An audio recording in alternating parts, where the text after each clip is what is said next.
Have you ever wondered who you can truly trust? Imagine this: you're in a hospital, a place of healing, surrounded by people whose job it is to save lives. But what if one of them was secretly a monster? This is the true, terrifying story of Efrain Saldivar, the man they called the Angel of Death. Efrain Saldivar worked as a respiratory therapist, a job that put him in direct contact with the most vulnerable patients, those struggling to breathe, often elderly and frail. He worked the night shift, a time when the hospital corridors are quiet, staff is spread thin, and patients are at their most defenseless. It was in the silence of these nights that Saldivar began his horrifying spree. From the outside, Saldivar seemed like an ordinary, perhaps even a bit of a lazy, co-worker. He was known for being quiet, sometimes a little strange, but no one suspected the darkness he was hiding. He worked at Glendale Adventist Medical Center in California throughout the 1990s. His colleagues saw him as just another face in the busy hospital environment. But beneath this unremarkable surface was a predator who saw his patients not as people to be cared for, but as opportunities. His method was disturbingly simple and brutally effective. He would inject his victims with paralytic drugs like Pavilon or succinylcholine. These drugs would stop their breathing, causing respiratory arrest. To an unsuspecting medical team rushing to the scene, it would look like the patient had simply taken a turn for the worse.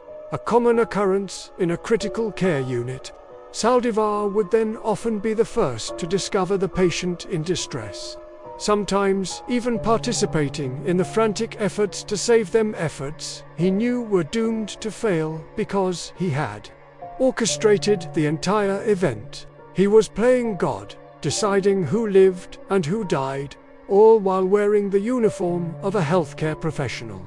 For years, his crimes went completely unnoticed. The deaths were written off as natural causes. These were sick, elderly patients, after all.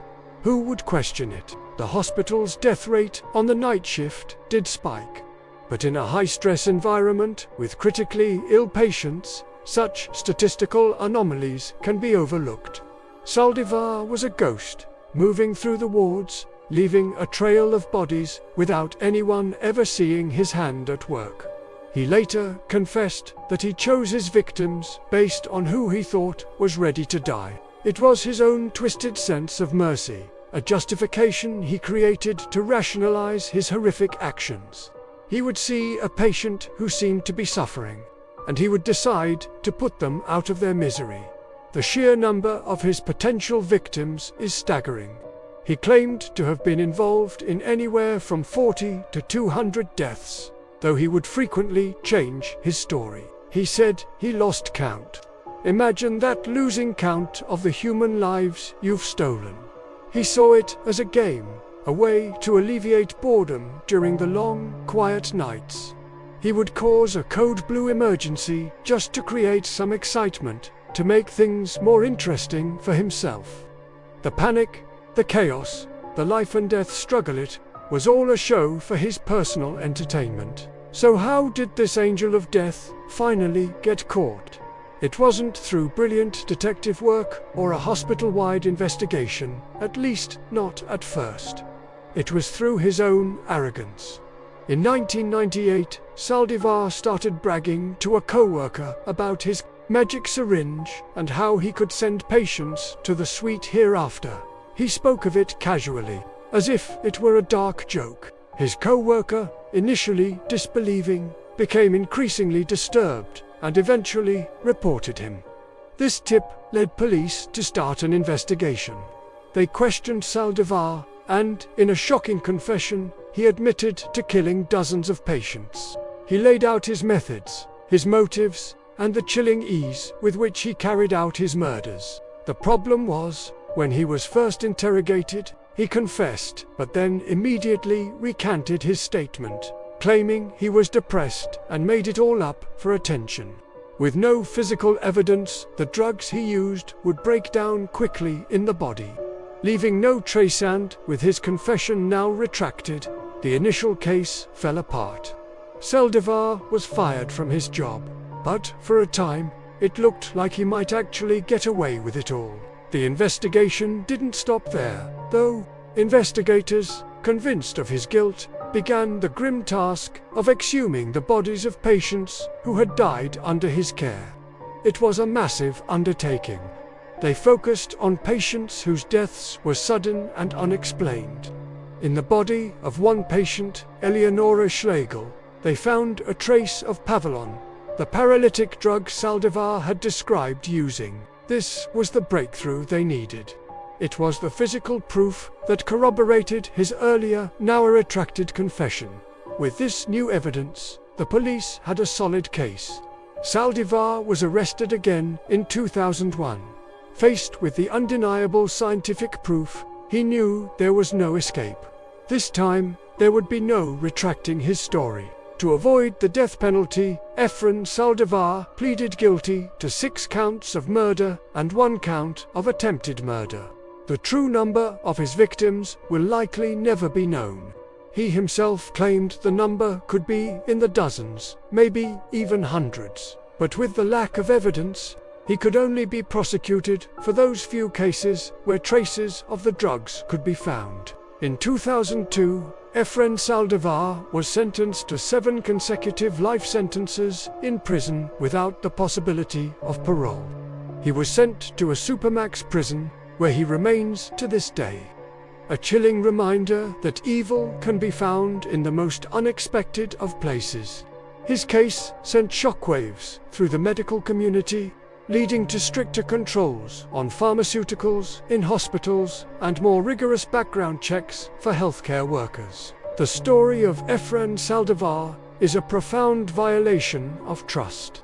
We place our lives, and the lives of our loved ones, in the hands of medical professionals, believing they will do everything in their power to help. Saldivar twisted that sacred trust into a weapon. He turned a place of healing into his personal hunting ground. He wasn't an angel of mercy. He was a cold-blooded killer, hiding in plain sight, a wolf in sheep's clothing. His story forces us to confront a terrifying reality that sometimes the real monsters are not hiding in the shadows, but right beside us, wearing a friendly smile and a trusted uniform.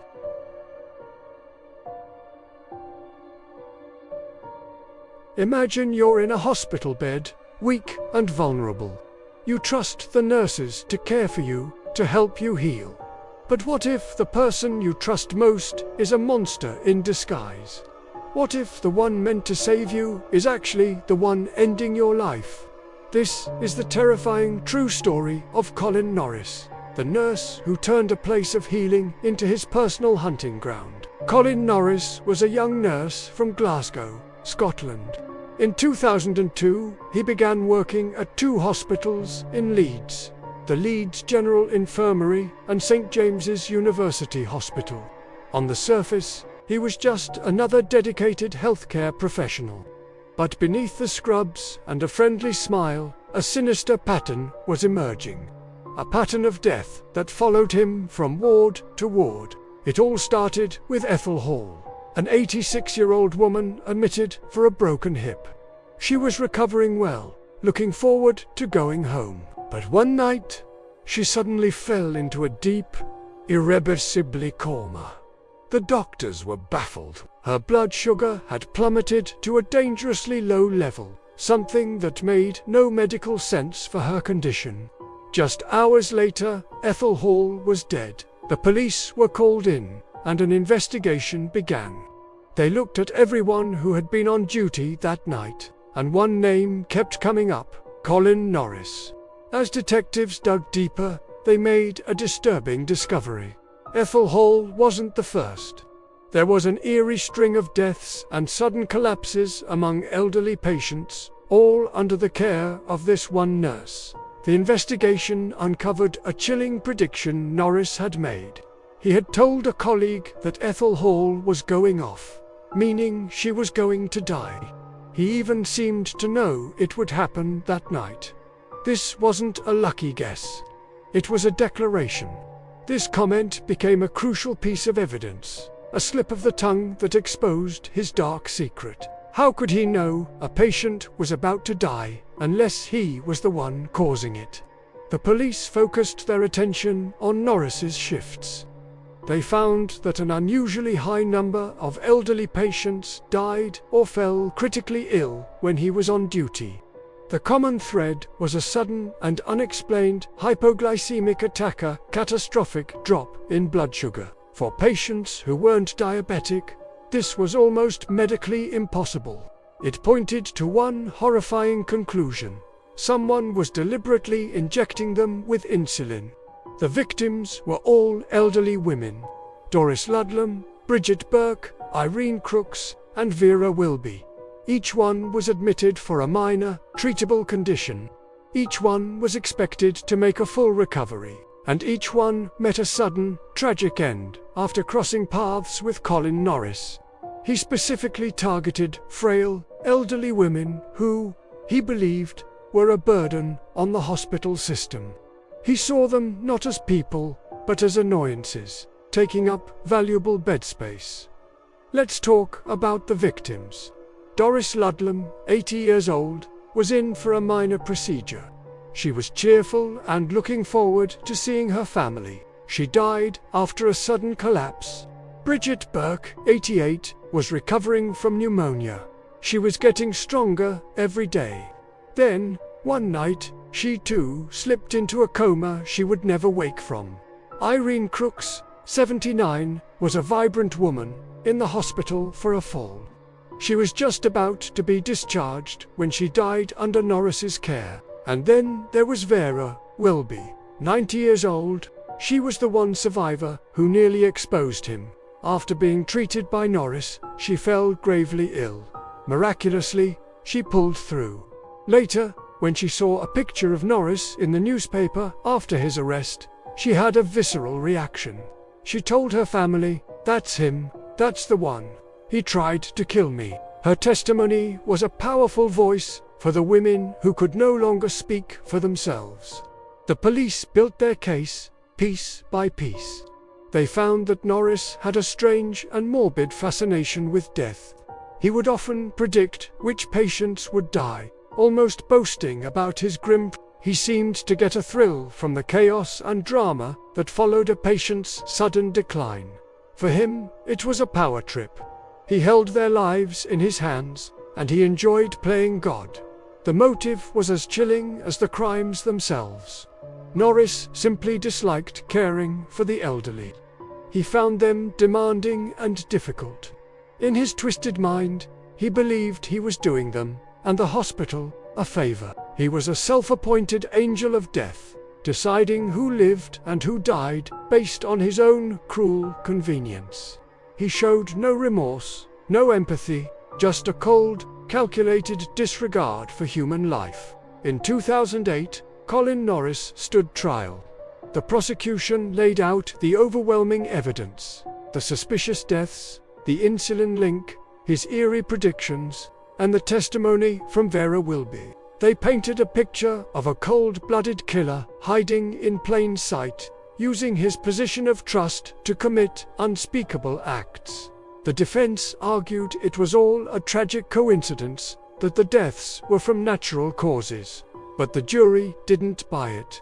After a lengthy trial, they found Colin Norris guilty of murdering 4 patients and attempting to murder another. He was sentenced to life in prison, with a minimum term of 30 years.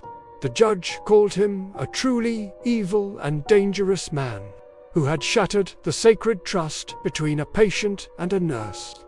The case of Colin Norris sent shockwaves through the UK's National Health Service.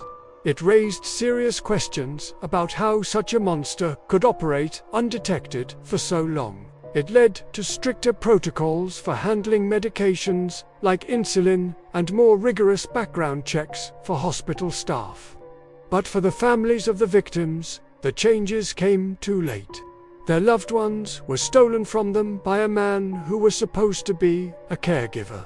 This story is a stark reminder that evil can wear the most unassuming disguises. It can be found in places where we feel safest, carried out by people we are taught to trust. Colin Norris wasn't a shadowy figure in a dark alley. He was a nurse in a brightly lit hospital ward.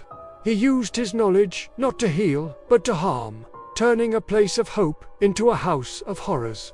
His crimes are a chilling testament to the darkness that can lurk within the human heart.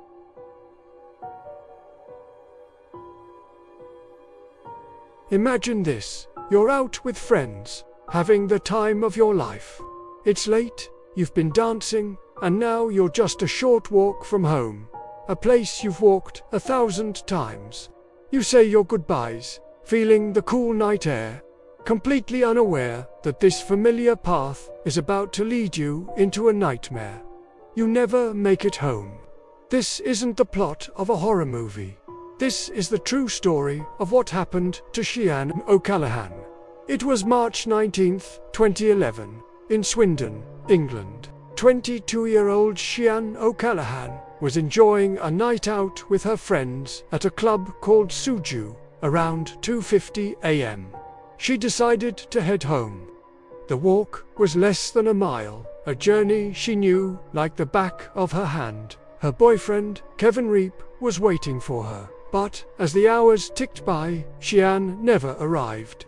Kevin grew increasingly worried. At 3:24 a.m., he received a text from Sheann's phone. "Where are you, X?" He tried calling her, but there was no answer. He knew something was terribly wrong. By 9:45 a.m., with still no sign of Sheann, he reported her missing to the police. The investigation began immediately. Wiltshire police launched a massive search effort. Sheann's disappearance was completely out of character. She was a responsible, loving person with a steady job and a happy relationship. There was no reason for her to just vanish. Her friends and family were frantic, plastering the town with missing posters, their faces etched with worry. The media picked up the story, and soon, the entire nation was holding its breath, hoping for Sheann's safe return. Police focused on CCTV footage. They tracked Sheann's movements from the club, confirming she left alone and started her walk home.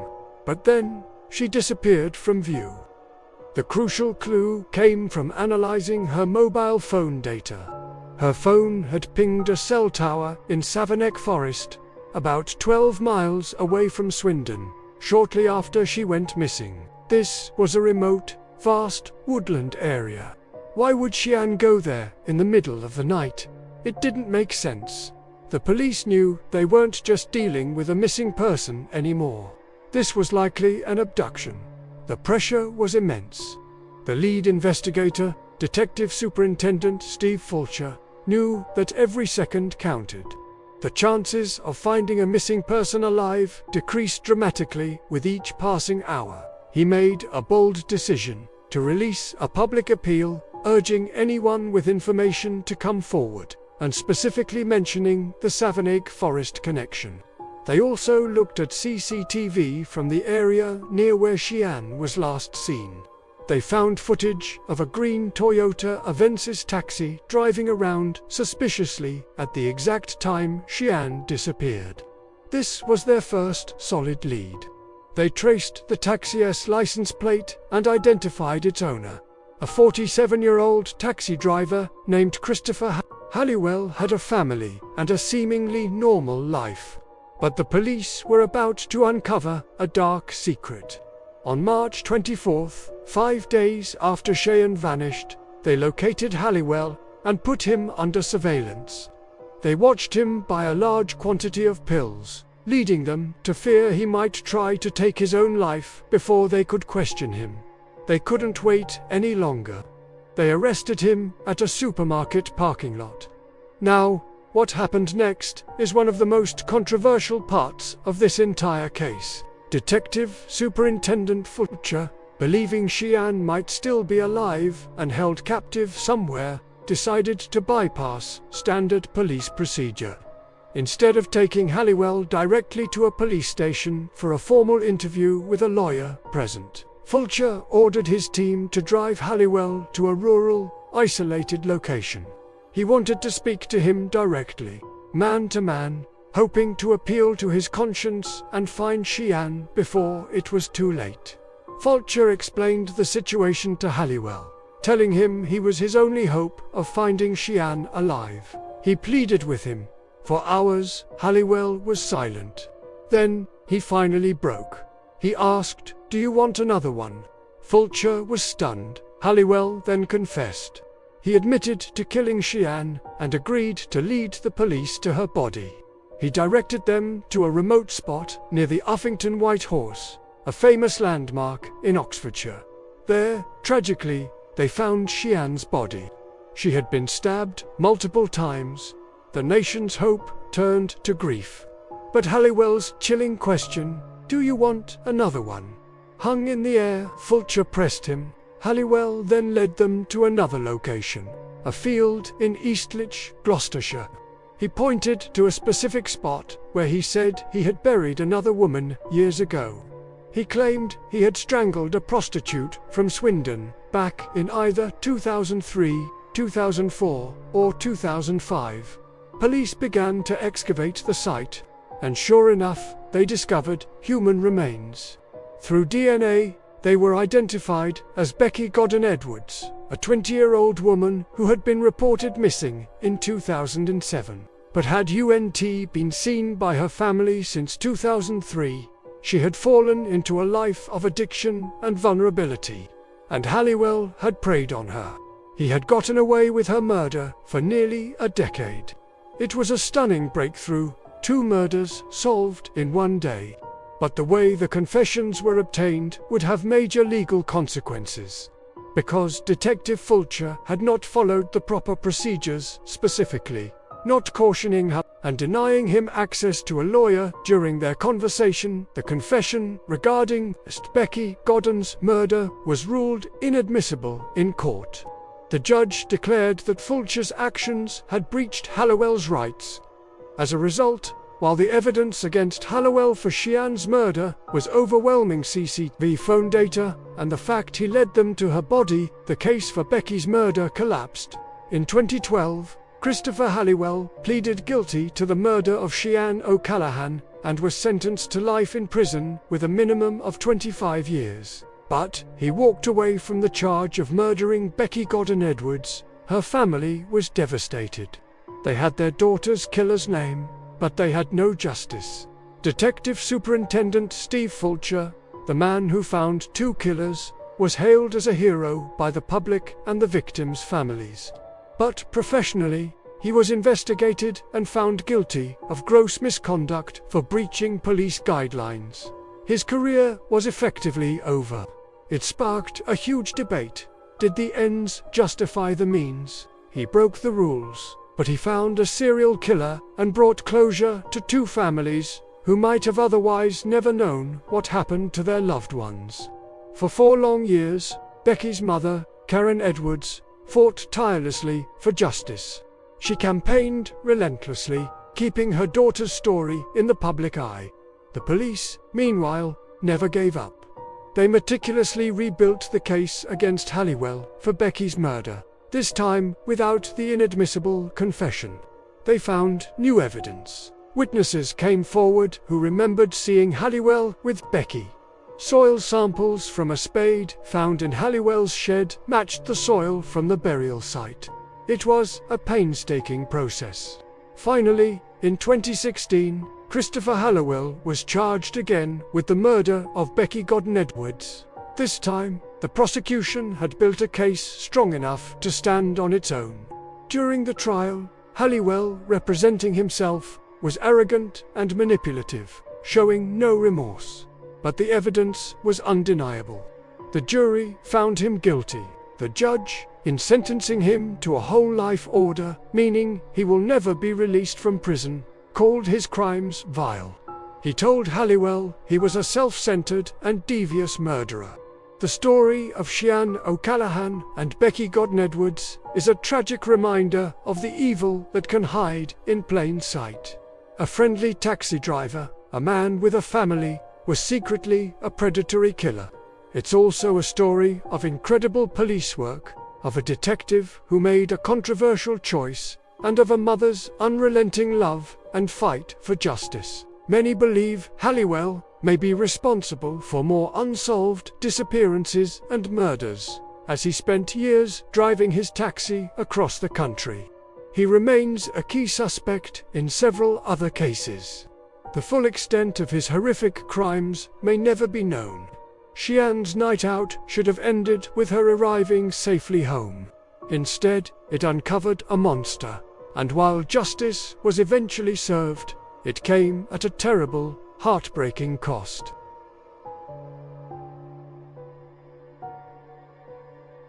Picture this: a bustling fast food joint, the smell of fried chicken in the air, families grabbing a quick dinner. Now, imagine that same place, hours later, transformed into a scene of unimaginable horror. This isn't a movie plot. This is the true story of the Brown's Chicken Massacre in Palatine, Illinois. On the night of January 8, 1993, the Brown's Chicken and Pasta restaurant was just closing up. The owners, Richard and Lynn Ellenfield, were there, along with 5 of their employees: Guadalupe, Michael Castro, Rico Solis, Thomas Menz, and Marcus Nels. They were a mix of seasoned workers and high school students, all just finishing another ordinary shift. But this night would be anything but ordinary. As the last customers left and the doors were locked, 2 men forced their way into the restaurant. Their goal was robbery, but it quickly escalated into something far more sinister. The 7 people inside were herded into the walk-in coolers at the back of the kitchen. What happened next is the part that turned your stomach. It wasn't just a robbery gone wrong. It was a cold, calculated execution. The next morning, when employees for the day shift arrived, they found the restaurant eerily quiet. They called the police, concerned that something was amiss. When officers finally gained entry, they made a gruesome discovery. Inside the coolers, they found the bodies of all 7 victims. They had been shot, their lives brutally cut short over a meager sum of less than $2,000 from the cash registers. The town of Palatine was plunged into a state of shock and terror. How could something so violent happen in their quiet suburban community? The local police department, along with state and federal agencies, launched one of the largest manhunts in Illinois history. The crime scene was complex. The killers had tried to clean up, but they left behind crucial clues. The biggest lead was a partially eaten piece of chicken found in a trash can. Investigators hoped that DNA from the saliva on the chicken would lead them to the perpetrators. For years, the case ran cold. The initial investigation was massive. Police chased down thousands of leads, interviewed hundreds of people, but nothing panned out. The DNA from the chicken dinner didn't match anyone in the national database. The families of the victims were left without answers, their grief compounded by the lack of justice. The town lived in fear, with the specter of the unsolved massacre hanging over it. The Brown's Chicken brand itself suffered immensely, with sales plummeting as people associated the name with the tragedy. The years stretched into nearly a decade.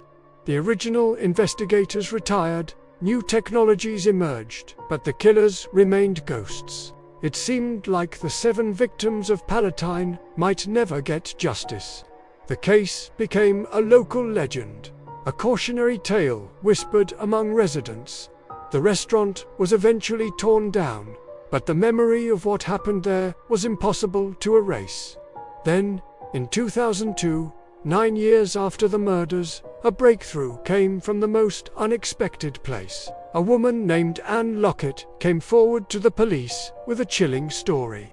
She told them that her former boyfriend, James Degorski, and his friend, Juan Luna, had confessed to her about the murders shortly after they happened. She had kept the secret for years, crippled by fear. But her conscience finally pushed her to speak up. Her story was the key that unlocked the entire case. She provided details that only the killers could have known. Armed with this new information, investigators reopened the case with renewed vigor. They located Juan Luna, who was still working at a local manufacturing plant. They obtained a DNA sample from him, and when they compared it to the sample from that nearly decade-old piece of chicken, it was a perfect match. The ghost had a face. Juan Luna, a former employee of that very Brown's Chicken restaurant, was arrested. His confession soon followed, and he implicated his high school friend, James Degorski. Luna described the horrifying events of that night in chilling detail. He admitted to shooting some of the victims while Degorski shot others. He explained how they planned the robbery and how it spiraled into a mass murder. The arrest of Luna and Degorski brought a sense of relief to the community, but it also reopened old wounds for the victims' families. The trials that followed were long and emotional. In 2007, Juan Luna was found guilty and sentenced to life in prison without the possibility of parole. 2 years later, in 2009, James Degorski faced the same fate, also receiving a life sentence. The motive was simple: senseless greed. They wanted money for drugs and to buy things. For that, 7 innocent people paid with their lives. Richard and Lynn Ellenfelt, who had poured their hearts into their business. Guadalupe Maldonado, a father working hard to support his family. And the 4 young men Michael, Rico, Thomas, and Marcus, whose futures were stolen before they had even begun. The case of the Brown's Chicken massacre is a stark reminder of the darkness that can hide in plain sight. It's a story about the devastating impact of senseless violence, but it's also a story about persistence. The persistence of law enforcement who never gave up, and the incredible courage of a woman who finally came forward to break a 9-year silence. It shows that even when hope seems lost and a case grows cold, the truth has a way of coming to light. Justice, even when delayed, can finally be served.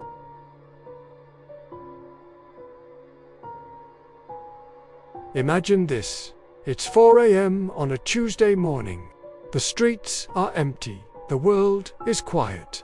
A young, vibrant news anchor, Jodie Husentruit, is supposed to be at work, getting ready to greet her viewers with a smile.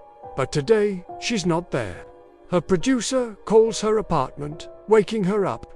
She promises she's on her way, but she never arrives. This isn't the opening scene of a thriller movie. This is the real, baffling disappearance of Jodie Husentruit, a case that has haunted a small Iowa town and the entire nation for decades. Jodie was the quintessential girl next door. At 27, she was ambitious, charismatic, and loved by her community in Mason City, Iowa. She was the morning anchor for KIMT-TV, a rising star with a bright future. On June 27, 1995, that future was stolen. When Jodie didn't show up for her daybreak newscast, her colleagues grew worried. This was completely out of character for the punctual and professional anchor. A co-worker was sent to her apartment complex to check on her. What they found in the parking lot was the beginning of a nightmare. Jodie's red Mazda Miata was still there, but scattered around it were personal belongings: her red high heels, a blow dryer, hairspray, and her car keys. The driver's side of the car had a disturbing detailer partial palm print that didn't belong to Jodie. Even more chilling, one of her car keys was bent, as if used in a desperate struggle to get into her car. It looked like the scene of a violent abduction.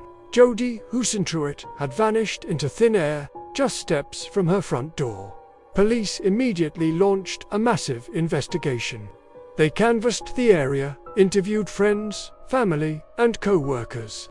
Everyone described Jodie as a sweet and friendly person. But as detectives dug deeper, a more complex picture emerged. Jodi had a vibrant social life and had mentioned being unsettled by a man in a white van who had been following her. She had even taken a self-defense class just weeks before she disappeared. Was she being stalked? Did she have a secret enemy no one knew about? The investigation turned up several persons of interest over the years. There was talk of a secret lover, a jealous acquaintance, even connections to a local drug ring. One prominent person of interest was John Vancis, a man more than 20 years her senior. He was the last person known to have seen Jodi alive. She had been at his house the night before she vanished, watching a video of a surprise birthday party he had thrown for her. Vancis claimed he knew nothing about her disappearance and passed a polygraph test. However, his story had inconsistencies, and witnesses reported seeing a white van similar to his near Jodi's apartment complex around the time she was taken. Despite the suspicion, police never had enough evidence to charge him. Another lead pointed to a convicted serial rapist who was active in the area. This individual, Tony Jackson, had a history of attacking women and was known to be in Mason City around the time Jodi disappeared. A search of his vehicle even found a notepad with women's names, including someone named Jodi. But again, the physical evidence just wasn't there to definitively link him to the crime. The case was a labyrinth of theories, whispers, and dead ends. Years turned into decades. The Find Jodi posters, once fresh and hopeful, began to fade. Her face, frozen in time at age 27, became a haunting symbol of a mystery that refused to be solved.